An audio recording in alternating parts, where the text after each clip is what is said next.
ali lahko melanom preprečujemo, je pravzaprav potrebno samo eno pravilo. Kože ne sončimo. Vsakršno draženje kože z ultravioletnimi žarki seveda lahko vpliva na naš genetski material oziroma se spodbudijo mutacije, ki povzročajo melanom. Drugo pravilo, da kožo redno samo pregledujemo.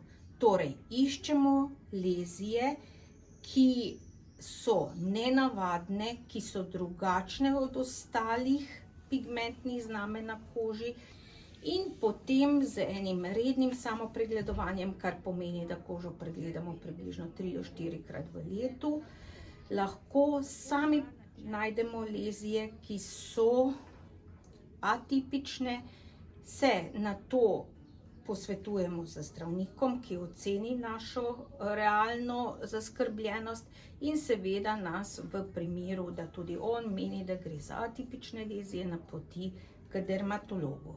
Tam se srečamo z tako imenovano že sekundarno preventivo, kar pomeni, da dermatolog lezijo pregleda z dermatoskopom, torej v globino, in oceni, ali gre za navadno, benigno lezijo oziroma rakavo lezijo, upamo, da ne, melanom.